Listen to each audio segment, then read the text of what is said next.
And thank you and good evening. I'm Christine James, your moderator, joined by reporter Charles Mathewson tonight and Monday night talk host Kevin Tachi asking questions. It's a primary election race for the 2nd Plymouth and Norfolk State Senate. We've got incumbent Democrat Mike Brady, good evening, and challenger Katrina Hof Larmont, both vying to be on the ballot for the general election this fall. Timing you all is our own Lenny Rowe, and we're joined by our media partner, Brockton Community Access. Thanks so much for joining us. This is live on YouTube with those folks. Now, for those of you that follow the WATD political forums, our format is simple. We always use the same format. We've asked the candidates to have prepared opening and closing statements ready, no longer than 2 minutes for an open and 1 minute for a close, please. Then we have a round of questions from the reporters, and those answers should be 1 minute or less. Now, as we just went over with our candidates beforehand, with the construction paper, green means go, yellow means you have 10 seconds, red means stop. Then I give you a 5-second grace period countdown. If you're still talking, you get the bell. And then if you're still talking, we cut the mic. We very rarely have to do that, but once in a while we do. After the regular round of questions, we go to the lightning round. The lightning round, as you know, is my favorite because answers are either yes or no or 1 or 2 sentences tops. And the reporter will ask you whether they want a 1 or 2 sentence answer or a yes or no.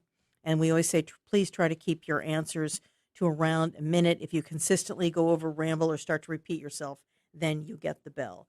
We chose opening and closing order out of the official WATD stand-in newsroom koozie. As you know, the original one got stolen at the end of the 2020 election season. We're still trying to track that down. We think it might have been a disgruntled candidate, so we're hoping that person will return it. I know. It's just the small things that make this very exciting for me. Now, we did choose opening and closing order, and we will start with Mike Brady and then go to Katrina Hof Larmont, and then we switch that at the end for closing statements. So good evening, and let's get started, and let's start with Senator Mike Brady. Thank you. Good evening, everyone. I want to thank WATD and Brockton Community Cable Access for hosting this. I'm Mike Brady. I was born and raised in Brockton. I grew up in a working-class family, and I learned a strong work ethic of a love of family, sense of community at a very early age. My parents were members of the greatest generation. My father was a drywaller, and my mother was a seamstress who worked in the factories in downtown. My older sister, Carol, raised a family in Whitman, and my older brother, Bob, was a selectman Avon until he passed away due to COVID a couple years ago. And I want to send my condolences out to all the families that suffered from COVID over the past couple years. When I was 10 years old, I was struck by a car. I was in a coma for a week and spent 2 months in the hospital, followed by months of recovery at home. I will always remember the kindness of healthcare workers, especially the nurses during this time. There was a large outpouring of support from the community, and this gave me the desire to give back something to my community. After graduating from high school, I attended Massasoit Community College as I worked nights at Superior Bakery to pay my way to college. And then I became a licensed insurance agent and eventually owned my own insurance business. During this time, I was elected to the Brockton School Committee and then served 13 years afterwards on the Brockton City Council. Later on in 2008, I served as a state representative, and then in 2015 when we lost, and I served the first majority-minority district at the time, and then we lost a good friend in 2015, Tommy Kennedy, who was a great mentor and advocate for myself. Currently, I serve as chairman of public service, the vice chairman of economic development. I serve on the Veterans Committee and several other committees. I'm proud to serve in many community organizations, including the Brockton NAACP, the Boys and Girls Club, and several other communities. And I have served my community well. I'm known, and my motto is Brady Works because I'm there for my constituency 24/7. And I'm asking for your vote in this coming election on September 6th, and I thank you all for your support. Thank you very much. That was the opening statement from Senator Mike Brady. Now we're going to go to Katrina Hof Larmont. Thank you. Thank you so much. And I, too, want to thank Brockton Cable TV and also thank WATD for hosting this fabulous forum for us. As mentioned, my name is Katrina Hof Larmont, and I am running for State Senate in District 34. District 34 is very important to me because this is the first State Senate district that's a majority minority district. And I have done some work to make sure that equity and equality is seen in this district. And I think this district is very important because it opens a gap It opens room, I should say, for individuals who are interested in running, and we do not have the same individuals running year after year, month after month. I want to tell you a little bit about myself. I am a wife. I am a mother of a 17-year-old. And I am also a town councilor in Randolph, Massachusetts. I'm proud of the work that I have done as a town councilor. I have governed, or I continue to govern, a body of people through the pandemic, which I had a huge role in making sure, if you know anything about Randolph, Randolph is a majority minority town. And in listening to information about when the pandemic just came about, what we heard was COVID is hitting folks of color.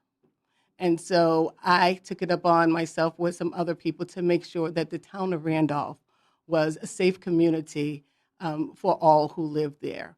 So I mentioned that because that's a little bit of what I do. I am a person that is a go-getter, and I am a person that has the needs and has the drive to make sure that things will get done. I'm also a clinical social worker. And as a clinical social worker, I have seen the needs of our constituents.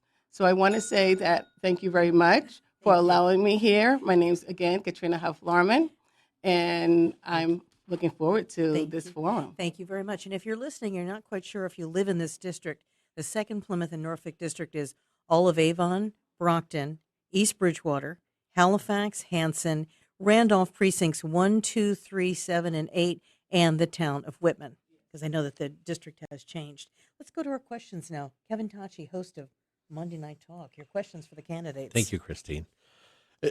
I'm always interested when I see candidates, especially when we're heading into the primary, to find out what the candidates are in regards to being a Democrat.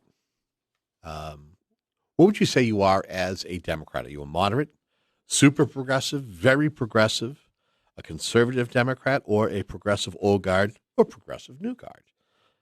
Where do you want to start? Okay, let's start with Senator Brady.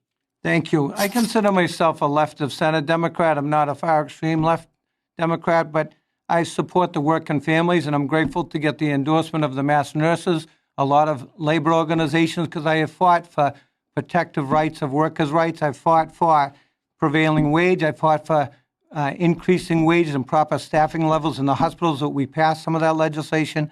And I come from a blue-collar background. So I've always been supportive of the working-class families of my district, and I come from a very humble background, so I never forgot where I come from in the city of Brockton.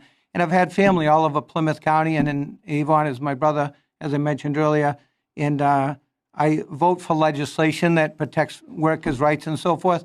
But I know that sometimes you have to be fiscally responsible and you have to live within your means. And we've had times to vote on certain issues. I voted on issues to not raise taxes and protect the homeowners out there. So it depends on the issues, but I consider myself left of center Democrat. Thank you. So I got a follow-up question. Okay. So how do you feel that your political beliefs have worked in your favor as a state senator?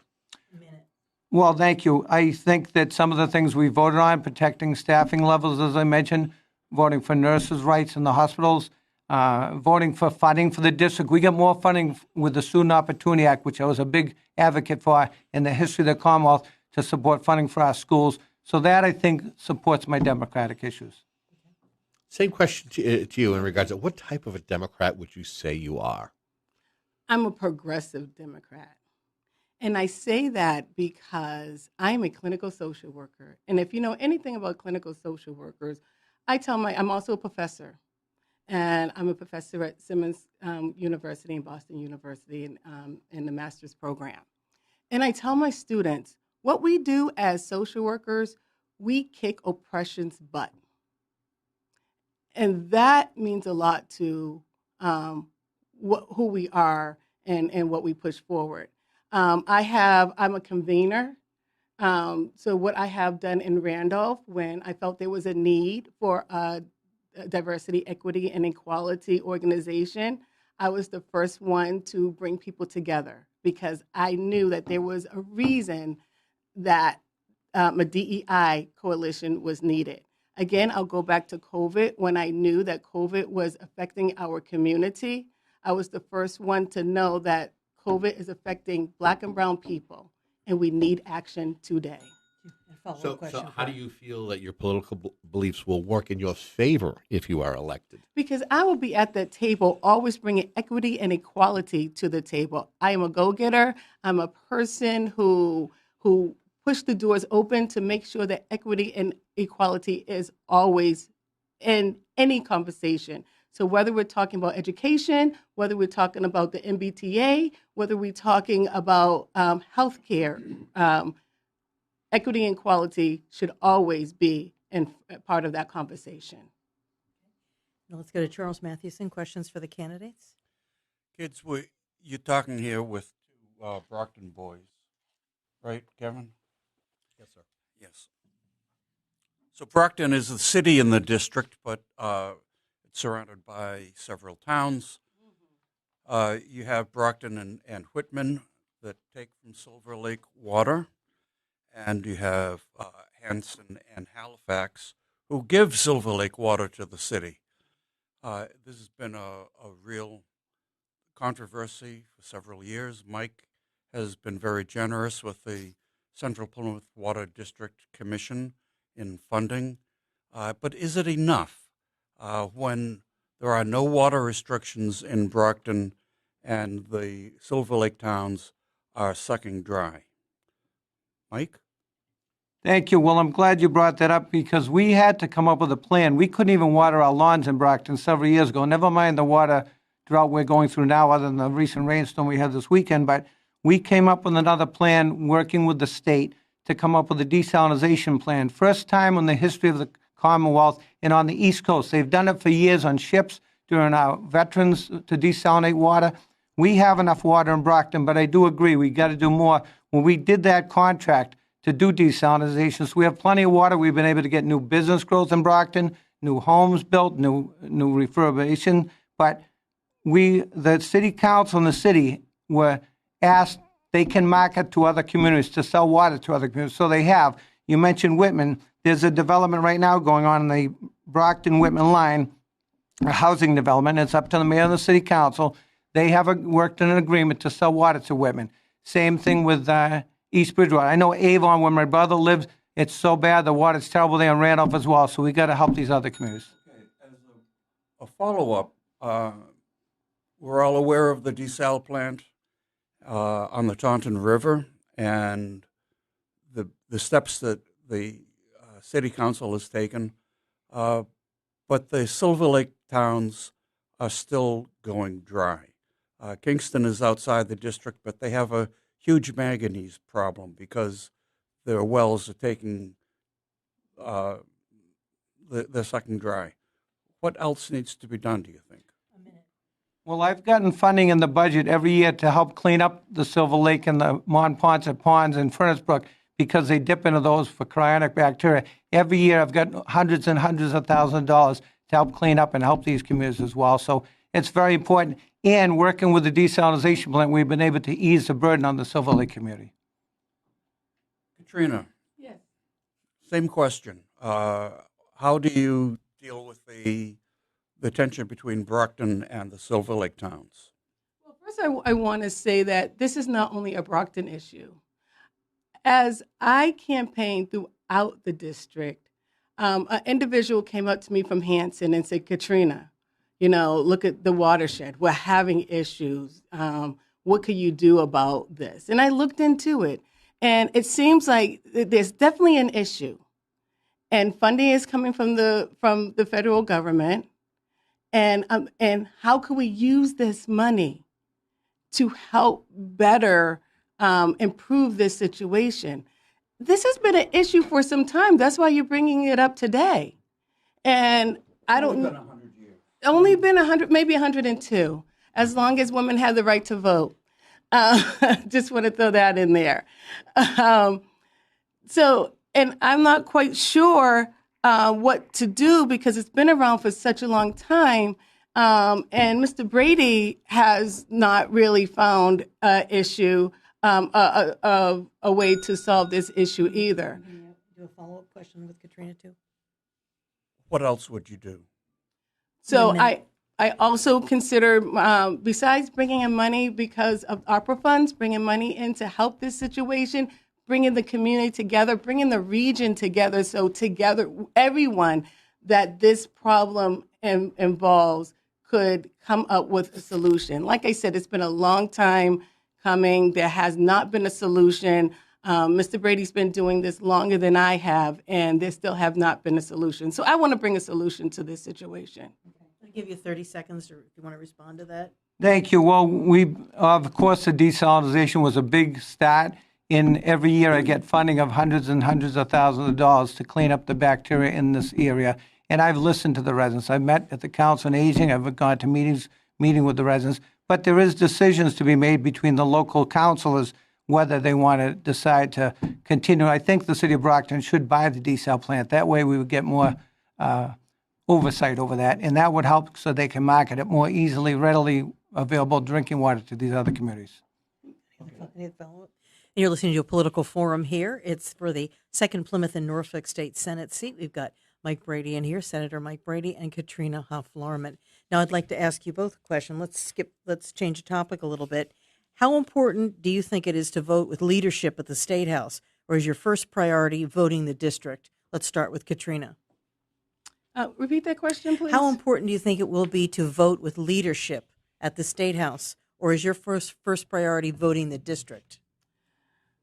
I say voting the district, and I'm gonna, I'm gonna get to that, but I also want to make sure I complete the water question. But voting the district is really important. I mean, this district was put together for a reason. Voting the district means you hear more of the people's voices. That's why I am here. I am here because I want to hear the voices of the people.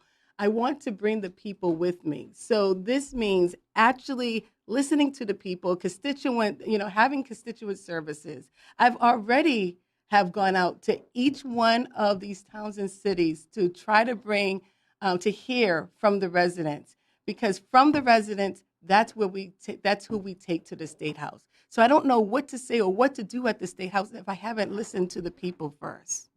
Let's go to same question, Mike Brady. How important do you think it is to vote with leadership, or do you just vote the district first? No, voting for the district is the most important thing.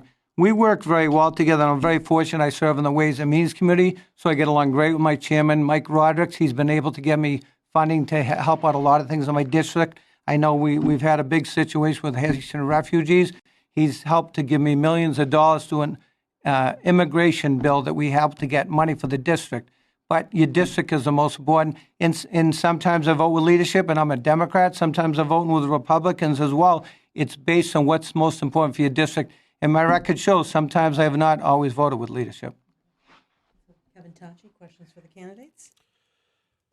This question is to see how well you are listening to what's going on in your district, what's going on around the Commonwealth. My question is what's your understanding of the employment situation? Does the Commonwealth of Massachusetts have a job problem, or does it have a problem with filling jobs? And what do you think needs to be done on the state level to assist in said area that you choose? Let's start with Senator Brady. Thank you. It obviously started even before the pandemic, but the pandemic has exasperated this. I've talked to a lot of business owners that when President Trump got elected, he stopped even legal immigrants from coming to this country. We're not talking about illegal immigrants, we're talking about legal people. And he tried to close the borders, making up excuses. And a lot of these part-time workers have filled jobs down the Cape, filled restaurant workers. Restaurant workers don't get paid hardly anything. Thank God some of our owners pay their staff well. And then the pandemic added to that. So fortunately, we got grants through the state to get grants for small businesses, whether it be dry cleaning businesses, restaurants, et cetera. But it's exacerbated beyond that because now these employment agencies cannot get enough people to work. And it's a different world. Some people, because of the pandemic, took early retirement. And then, unfortunately, more people have started new jobs working from home, which is great to start their own businesses. But they are not taking these meaningful jobs. And we got to increase wages for these employees as well. Any follow-up for that? Okay, go right to Katrina. Repeat, please. So the question is what does your district, what does the Commonwealth of Massachusetts have for a problem? Is it that there aren't enough jobs, or there's not enough employees to fill said jobs? And what would you do to solve said issue that you choose? We're talking about economic development. And just the other day, I was in a meeting and talking to a couple of my colleagues about economic development, wanting to build in Randolph, because if we could improve economic development, that means we will improve businesses. We will improve small businesses. And once we improve businesses and small businesses, there will be opportunities for people to be employed. So that's what I look at. I look at economic development. How are we growing towns and cities and housing through businesses? And how are we improving all towns and cities in this district so people in the district have opportunities to be employed? So I'm looking at not necessarily blaming the individuals, whether they are interested in working or not. I want to make sure that there are opportunities out there so individuals have options and have these opportunities to be employed. So I want to build economic development. So I just want one answer, one word, one answer, and that is because I don't think I heard clearly.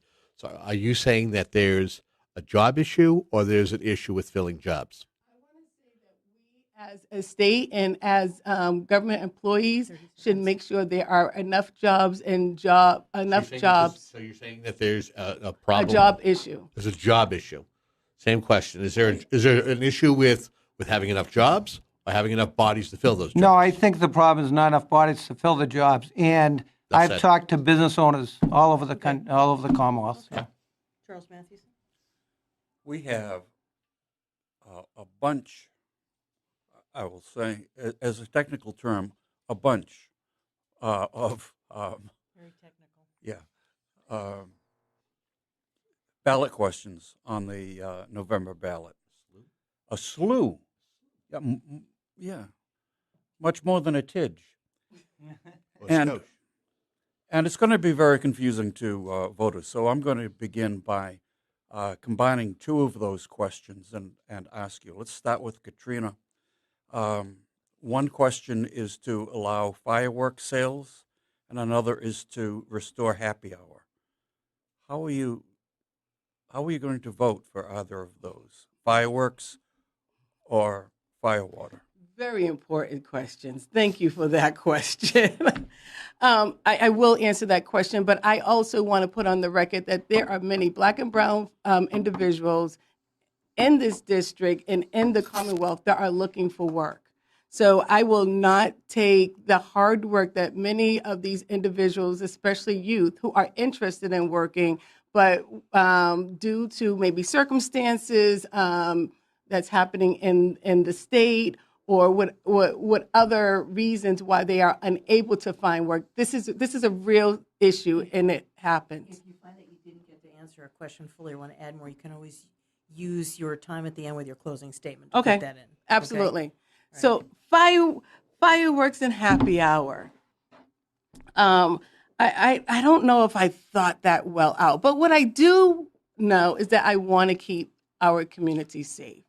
And I do know in Randolph, we did not have fireworks this year because of the lack of, and you have to be, I think, certified. Just give her another 30 seconds so she can finish that. And the lack of individuals that were certified. And that was upsetting to a lot of community members. So I understand the beauty of it, and I understand the festivities and what it brings. So I appreciate the fireworks, but we want to make sure it's also safe. We want to make sure that it's appropriate individuals are able to present or involve themselves in doing fireworks. And happy hour is very interesting. Again, it's about the safety of our community. And if there are statistics, because I'm a statistic person and I'm also a person of a research, if it's unsafe, then we need to rethink it. Let's go. The same question to Mike Brady. We'll give him a minute 30 here. Okay. Mike. Fireworks and fire water, would you vote for either one? Together? Well, Sorry, first, couldn't help the myself. happy hour I have concerns about, and that's why it was eliminated several years ago, to make our roads safer. So I would be very concerned about opening back up happy hour. There is some things about leaving it up to local communities or not, and that's a separate issue. Fireworks is another issue. I'm all in favor of people who have experience in safety and our firefighters and so forth to monitor whether it's at a fair like the Marshfield Fair or the Brockton Fair or other items around the 4th of July, to have professionals deal with fireworks. Even though we know that people are illegally trying to bring it over the state line, you see Massachusetts plates. This would make it legal. Yeah, I'm not in support of either one. Thank you. Any other follow-up? Okay.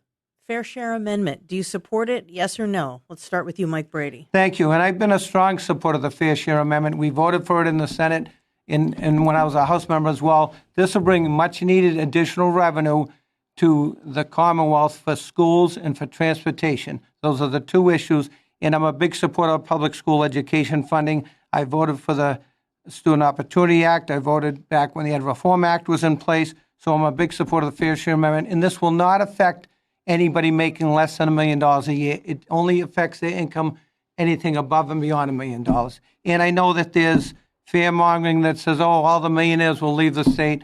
That hasn't happened in other states. I don't think it'll happen here. And again, it only affects people making an income above and beyond $1 million.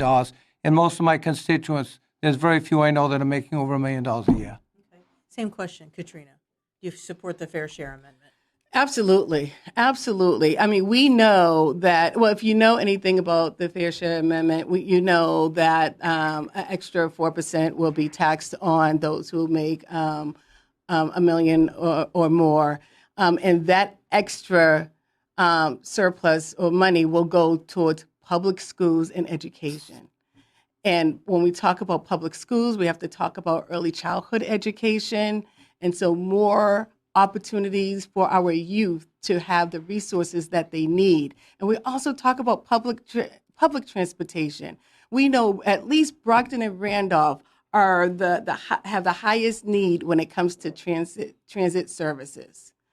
So to put more money into operating the MBTA and transit services is very important to our community, especially to the two communities, Randolph and Brockton, where it's served quite often. And actually, it's a livelihood for many of our residents. I'm going to ask you both a follow-up question for 30 seconds. As the state of Massachusetts, is there any little doubt in your mind that that money from the Fair Share Amendment, if it goes through, is not going to go to schools and transportation? Mike Brady, 30 seconds. Thank you. No, that's written that way, and it has to be appropriated that way. We cannot use it for anything else but public education and transportation, and not just for public transportation needs all over the Plymouth County. I know, Halifax and Hanson, some of these towns have GATRA, they have other means. It's not enough. We need to expand and to fix our roads. Our roads are in deplorable condition. This money go directly to infrastructure as well. Okay, 30 seconds, Katrina. Any doubt in your mind that that's where that money's going to go? I'm very hopeful that it's going to go to the right place. And because it's a necessity, it's a livelihood. It has to go to the life. That is a resource, a very important resource that we need, again, for the MBTA, again, for our public schools. I have been to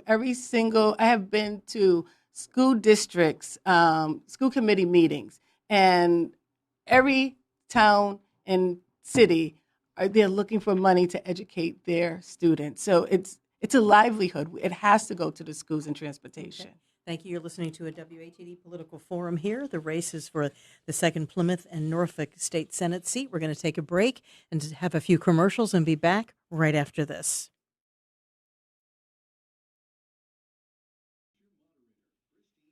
Well, thank you. That's right. We are back here in studio in the political forum tonight, and we're having a good time, a good conversation. We've got State Senator Mike Brady. Of course, we've got Katrina Hof Larmont. They are both vying to be the Democrat on the ballot in the general election for the 2nd Plymouth and Norfolk State Senate District. Right before the break, we finished a couple of questions. We're going to go now to Kevin Tachi again. Questions for candidates. Let's talk a little bit about what COVID did regarding the ongoing drug epidemic. What's your understanding of the opioid situation in the district? Is the state doing enough to make real progress with this? And what would you like to see done if you are either reelected or elected to battle this crisis? We'll start with Katrina. Thank you for that information. I have been thinking long and hard about this. Yes, COVID has opened a new understanding of healthcare. And so we can't talk about substance use, we can't talk about mental health, we can't talk about reproductive justice or reproductive health care without talking about healthcare reform. And there's definitely a need for healthcare reform. Do I think that there have been some gains? Yes, I have looked at the bill and I've seen some of the changes in the bill, and I appreciate that. But there's so much more that needs to be done. And due to COVID, there are less jobs. Due to COVID, businesses are suffering. Due to COVID, substance use has increased. Due to COVID, mental health has increased. Due to COVID, suicide has increased. So when you just look at those issues alone, there's so much more work we need to do. Okay, same question. Yeah, thank you. We finally started to make some strides, especially with OxyContin. That was never should have been put on the market. They falsified the information. It was an elephant tranquilizer, and so many young people got addicted to that and then turned to heroin, and the epidemic was across the Commonwealth, not just in the cities like Brockton. We finally started to addressing it, and everything was moving forward, but then COVID hit, and it kind of went behind closed doors. And as we all know, getting help with addiction doesn't work over an internet or over a TV set. You need to meet one-on-one on people. And I visited facilities all over the Commonwealth. We got funding. I got money in the budget for the Champion City Recovery Facility in Brockton to help so many families and get them back in the workforce and so forth. But when COVID hit, it put us back quite a bit. And the numbers of increased addictions went up that you weren't hearing about as much. As mentioned, suicides went up and so forth. People need that one-on-one help. And now that things have started to open up again, we have a recovery high school in Brockton. Things have gotten a little better, but it's a big epidemic. Let's go to Charles Mathewson now. Questions for the candidates? I have a two-parter. First, do you trust the voting process? And second, would you vote for a photo ID? Katrina. Thank you for the question. I have fought for many years, long and hard, for voter protection and voter rights. So currently, sorry. That's a great ringtone, by the way. Thank you. So, and I have fought in the town of Randolph to make sure that we have vote by mail. So I think that's important for many individuals who were unable, who work really hard, unable to vote on the day of election. So, and I also have fought for even same-day voting. That doesn't mean we have it in Randolph right now, but any opportunity to give our residents the additional options to vote, I'm in favor of, to make sure that everyone's voice is heard and everyone has the right to vote. Yeah, so one of the many ballot questions is photo ID to vote. Would you support that? Photo ID, I don't want photo ID to be a barrier. There are many obstacles for individuals when it comes to photo IDs, and sometimes we get into immigration. So I don't want it to be a barrier. I want everyone to have their option to have their voices heard. And if that means that a photo ID is not present, I think that individual still should have the option to vote.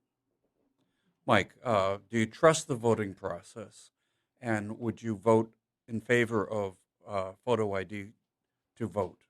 Well, I feel that I served on the election commission when I first got in the Senate, and we've made some adjustments, but our process in the Commonwealth of Massachusetts is very efficient. There's never any proof of any fraudulent voting, et cetera.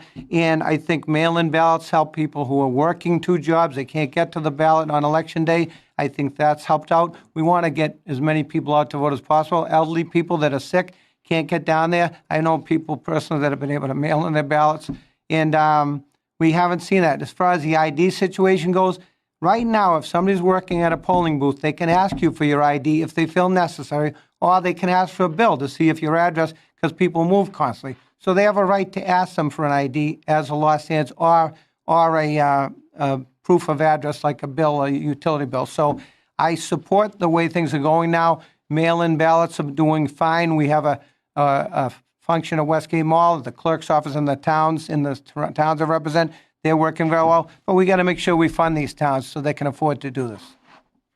Thank you. Any follow-ups with that? Okay. Both candidates, I want you to name a community initiative that you have spearheaded and successfully completed. And then the second part is, what will you do in the coming term if you're in this office? Something that you're going to spearhead that's important to you. I'm going to start with you, Mike. Thank you. There's many things I'm very honored and proud the work I've done over the years, but one is the Student Opportunity Act. That had been worked on for many, many years, and that has increased, and it's going to be a ballot question, of course, not the Student Opportunity Act, the Fisher Amendment, but the Student Opportunity Act is a big funding mechanism for the Commonwealth to give money back to our cities and towns that we represent to fully fund education. I was a big supporter of full-day kindergarten. We voted for it at Brockton, but some towns we represent do not have that. After-school programs. We have to provide our students with a proper education so they can get out to the workforce and be prepared to get a good job. And I'm supportive of the Cherish Act as well. That's to help fund colleges. And education is the key. Getting these students properly trained, whether they came from the area initially, whether they moved from other countries into our area, we have to support education until it's fully funded. And the Student Opportunity Act is one of the most proudest things that I pushed to get funded, working with our delegation. Okay, so part two of this question, you get elected again this term, you're going to be back in office. What is the initiative that you're going to spearhead when you get back in office? Well, economic development is a big thing. You know, we passed the bill. It's still being debated to come up. There's a difference between the House, the Senate, and the governor's proposal on that. And fortunately, we put money away in the rainy day account because we are facing tough economic times. Luckily, the state is doing very well financially. We're proposing to give money back to the taxpayers in this bill, and we have to prepare for that tough economic times. As you know, interest rates are starting to go up. The people working day in and day out are suffering. Food prices have gone through the roof. So we got to get enough funding to give back to the district to take care of these people. That's why I pushed and got support to get grants to help out small businesses in the recent bill. Same question, Katrina. Name a community initiative that you have spearheaded and gotten through. That's part one. And part two, what would you do in your term in office if elected to the seat? Thank you so much for that question. There are actually so many, and I just was trying to think of all of them, but not all, but some of them. You know, I'm very passionate about the youth, and so I have put together opportunities for youth to be employed, and I have put together opportunities for youth to become servants in the town of Randolph. So that's just one small initiative. Currently, I'm working on a small business initiative with the Economic Development Subcommittee. What we have realized is that during COVID, many small businesses have suffered. And so our thoughts are we're trying to build some momentum around it and figure out how could we, A, support those small businesses that are suffering, and B, are there other businesses that are interested in starting up? And so we have this initiative where we want to start like a revolving fund, you know, where the town actually is able to loan businesses money, and so they could work through their difficulties. Now, second part of the question, let's say you get elected to this office. What initiative would you spearhead going into your new term?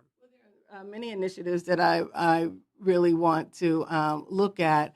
I actually would like to have a district youth council, and that's bringing people to the table. I think that's very important, giving them the opportunity to see how system works. But also, as I mentioned earlier, mental health reform is something that I'm very passionate about. As I said earlier, I have combed through some of the bill. I have seen some of the great work that has been done, but I also see lots of gaps. So I want to be part of that panel. I want to be that individual that's doing research. Massachusetts has been known to do less research and gathering information for gathering data put policies together. And I want to be that person that combs through the mental health bill and definitely do that research, gather data so we can do a better job around mental health. Okay, thank you. Let's go down. Kevin Tachi, question for the candidates. Kind of torn. I don't know if I want to ask a question about housing or public transportation. We know that public transportation is fun. We know that's in the news. Let's go with that for the moment. Your thoughts on public transportation? How is it affecting voters in your district, your constituents, especially if they need to count on public transportation, the MBTA, the commuter rail? What is your take, and what's your plan to fight for your constituents when it comes to the MBTA and the commuter rail? Well, obviously, the MBTA has been a dire mess for many, many years. I think it's been long overdue. They have to do the work that they're doing now, and I think to get it done sooner than later. Fortunately, we have the commuter rail that goes through Brockton. It has 3 stops in Brockton. That's what built up the city over 100 years ago. And then highways were built. Everybody got in their cars, and I'm a big supporter of environmental issues. I think using public transportation helps. In the Brockton area, transit has been very helpful. It goes all the way into Ashmont, and it helps out a lot of communities in between Brockton, drives through Avon and Randolph. Some of the other towns, though, they need to get more public transportation. Some of the towns, as I mentioned, don't have enough, and we've gotten funding to help them a little bit, but they need more because, fortunately, the line going up Route 28 into Avon and Randolph from Brockton works pretty well, and down on the South Shore. But I think we have to expand public transportation. The state keeps pushing everybody towards public transportation, what there seems to be rife with issues, and also cutting back on availability for trains and buses. What needs to be done on the state level? What can be done by the legislature to remedy this? Well, thank you. And I think what they're doing to fix those lines with the MBTA in Boston is finally being done. Again, it's way long overdue. I think that helps. And we got to expand public transportation.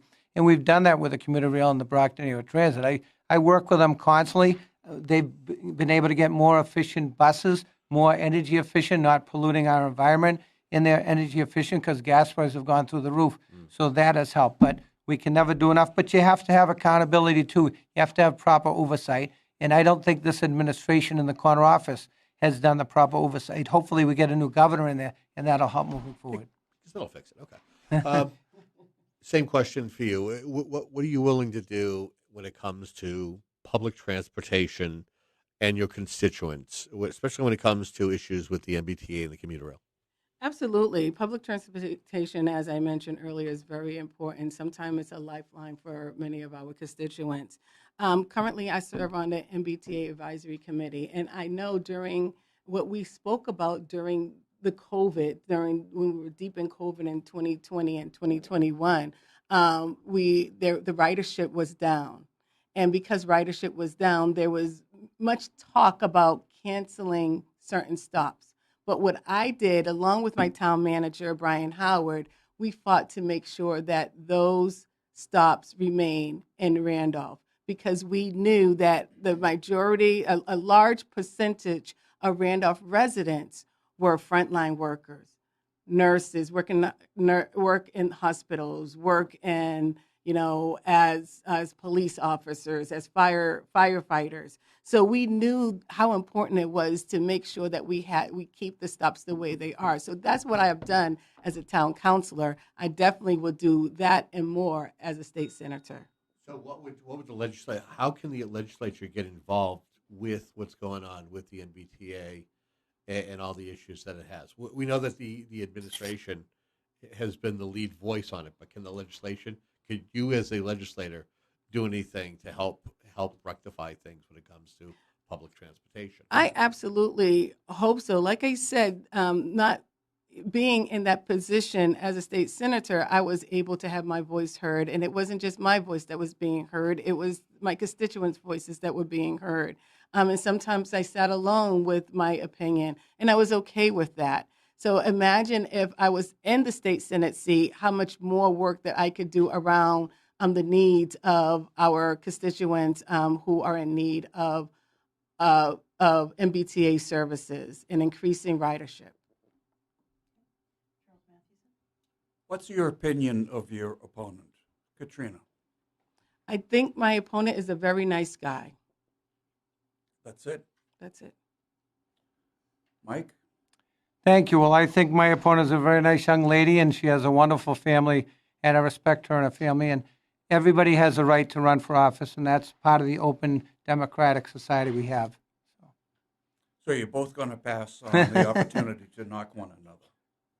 Well, that's what I've heard mostly in the district. And my communication with Mr. Brady has definitely has been cordial. So he had, he's a nice guy.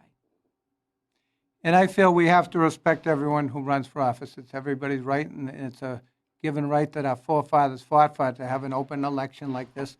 And whoever wins this primary, there's another opponent on the other side of the aisle in the Republican Party. Come on, it's a Democratic district. Yeah, This but is you, it. you can't take anything for granted. And I know personally that I won a state reps race by 14 votes, and I had two other candidates in the Democratic primary. There were like three cousins running against each other in that race. And then I know a family that was well-known in Brockton and lost by 3 votes. So it's very important to work for your constituency and work to get the vote out. And again, that's why we support people's right to vote, because people's lives are very busy working 2 or 3 Would you like to jobs. make another comment in this issue, or can we move on, Charlie? With the I Care Bear think, Festival. I think we can move on. The two of you are incredibly vicious. That's all I can say. And the Lawtons, yeah, they were vicious. Oh, goodness. Okay, I want to ask a question about small business in your community. What specifically will you do or can you do to help them succeed? Mike? Thank you. Well, one of the biggest things during the pandemic that we helped, we worked with the state delegation and our federal delegation, but I'm a state legislator, so I had to get the money from the state. We helped to get grants for small businesses. As I mentioned, a lot of small pizza places that were suffering, some Chinese restaurants in my district, some cleaning businesses, they suffered greatly during the pandemic, especially when a lot were closed. So we helped get grants for these small businesses, and it helped them stay above water. The bigger corporations, they didn't suffer as much. They get different types of tax breaks, but the local small businesses are your bread and butter. They're the local people that you and I grew up with. I've known many of these small businesses, not just in Brockton and Whitman and Hanson and Halifax. I've known, and some had closed during the pandemic. In Hanover, that will not represent next year anymore, but Squire's Restaurant, great gentleman, did a great job, and he ended up closing because of COVID. Okay, 30 seconds. What will you do to help small business? Well, I think communication with them, helping them out to see what their needs are, listening to them. As I mentioned, we got grants to help them moving forward, in helping get accessibility. Transportation infrastructure is important to them. In helping, like in Brockton, we converted some of these old factories and old buildings into residential housing units. That'll help people to spend more money in the downtown area, and it's working. We've had some new business growth in downtown. You get a minute 30, Katrina, to answer this question about what can you do or will you do to help small business in your district? Thank you for the question. As I mentioned before, I currently am working to support small businesses on a local level. So definitely on the state level, I understand in the work that we're doing now, we realize that we have to work collectively with the state. And working with the state, that means we're looking for opportunities for monies to grow the small businesses. Like I think the state needs to take responsibility for the fact that we continue to be in a pandemic, and small businesses continue to have difficulty producing and growing. And without the state getting involved, they would continue to these difficulties would continue to rise. So bringing more money to the district to help small businesses, but not only bringing money to the district to help small businesses, but how is that money being used? What is the plan around helping each town and city use that money, particularly for small businesses and the growth of small businesses, or to implement other opportunities for small businesses? So one is bringing more money to the town just for the need of businesses who did not who had difficulty during the pandemic, but also helping each town and city come together with a strategic plan on how to implement opportunities for these small businesses. So it's beyond the money. We also need a plan to understand what happened and what is happening. Because what we do know is that the majority of small businesses that failed were women-owned and businesses of color. Okay. Questions for the candidates, Kevin, Tachi? So it was mentioned earlier here that the state's approaching nearly $7 billion in the stabilization fund. Do you think that it would be best to give some of that money back to the taxpayers to help stave off any kind of a recession? Or do you think that the state should just keep it squirreled away? People are still waiting for a check. People are still in need of checks. People still are still having problems paying their mortgage. It's been such a long time of individuals not having the resources to pay their mortgage, their rent. Food is still sparse, and gas prices, as you mentioned earlier, have gone up. So we're still in a situation where we need to repair. We need to think of a plan of how to repair. It's not over, and we need to make sure that we understand what families are suffering the most. We spoke earlier about mental health. We spoke earlier about substance abuse. So in order to help families and individuals work through these substance abuse issues or mental health issues, they're going to need resources. So more resources going into the town is definitely necessary. Same question. Thank you. That's a great question, and that's why we're working on this economic development bill that will give money back to the taxpayers. And it's a twofold. One size does not fit all. We need to save some money because we got to prepare for those tough economic times, but people are suffering.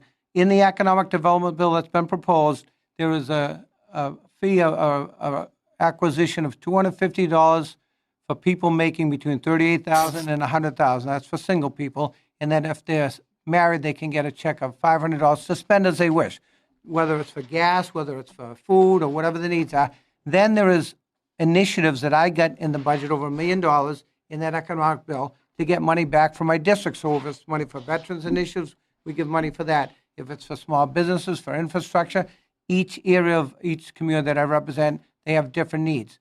The other part of this is there's a big thing with the Citizens for Limited Taxation. That's where the biggest debate. Barbara Anderson, who have passed on, God rest her soul, but she pushed, if the revenue in the state reaches a certain plateau, you have to give it back to the taxpayers. Okay. Now we're going to go to my favorite part of the forum, the lightning round. Lightning as in quick, quick. Yes or no answers, 1 or 2 sentences. And why do I say that? Because most people running for offices cannot answer these questions with True. yes or no or 2 sentences. We're about to see. Yeah. Let's start with you. Lightning round questions for the candidates. Charles Mathewson. Which is more important, ontology or no? That's not a question. I frequently ask, "What's your favorite spot in the district?" But here I'll ask, "What's your favorite spot outside of Brockton?" Okay. Mike Brady, favorite spot outside of Brockton? Well, I love the city of Champions where I grew up in, and I love the community that Lightning. I've represented, but What's I your would say favorite Cape spot? Cod. Okay. Lightning. Katrina. My favorite spot out of Brockton, there are many spots within the district that I truly... Pick one. Okay. Come on, I rest my case with both of you. Okay. Pick one. Well, of course, I enjoy being in my hometown, Randolph, but there are also other Okay, towns in the there we district go. that I enjoy being at. Lightning round question for the candidate. Elected official, past or present, that you look to as a role model. Just one name.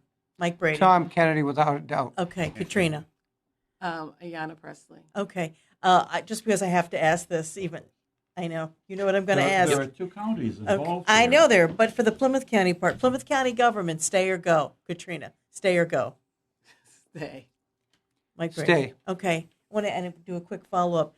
3 words that describe who you are for people that don't know you. Katrina, 3 words. Energetic, bold, and compassionate. Okay. Mike Brady. Passionate, hardworking, and always there for my constituents. Okay, we're going to go to closing statements now, and that means we're going to reverse order. So this time we are going to begin with Katrina and then go to Mike Brady, and closing statements are 1 minute. Let's get started. Good evening. Good evening. Thank you so much for having this forum for us. Truly appreciate it. Again, my name is Katrina Hof Larmont. I'm running for State Senate in District 34, the newly designed district. This district consists of Brockton, Avon, Whitman, Hanson, Halifax, and East Bridgewater. I'm in this race not for the glory. I'm in this race not because it's something that to make me powerful, but I'm in this race because it's important to bring the people to the table. For way too long, voices have not been heard. It's not that they don't have anything to say, it's the fact that people have not been heard. And that's my main purpose of being here. As a clinical social worker, my purpose is to make sure that those who are usually not heard have those opportunities. So I'm here today to work for the people and hopefully do work for the people as I have done as a counselor. So vote for Katrina Hof Larmont, September 6th. Thank you very much. That was Katrina Hof Larmont. Let's go to Mike Brady now. Closing statement. Thank you, and thank you for WATD and the local cable for hosting this. I'm Mike Brady. I'm your state senator, and I'm asking for your vote in this coming election on September 6th. It's so important we get the vote out. I believe the experience, knowledge, and work ethic that I've had over the years knows how to get the job done. My theme is Brady Works because I'm known as a 24/7 elected official. I've always been there. I'm always at the beck and call of my constituents. Everyone knows how to reach me. I'm not afraid to give them my cell phone, which is 508-345-8632. My email is bradybrockton@aol.com. My office is 617-722-1200, and it's michael.brady@masenate.gov. And again, I ask for your vote on Tuesday, September 6th, and I thank you for your time. Thank you. Thank you for your final statement. You've been listening to a WATD Political Forum, of course, with our media partner here tonight, Brockton Community Cable Access. The primary election is September 6th. Tune into WATD. We'll have complete results. We do our usual show. We go on at 7 with the pregame analysis, and we're on till at least 10. We've got our whole posse in here doing all the political analysis. I want to thank you for joining us tonight. Kevin Tachi asking questions with me. Charles Mathewson, of course, our timers here and our engineer. This will all be up online on WATD, and you'll hear selected cuts. Tomorrow morning, of course, Brockton Cable Access, you folks are running this as well. Remember, get out and vote. If you don't vote, you don't have a voice. I'm Christine James. Thank you for listening.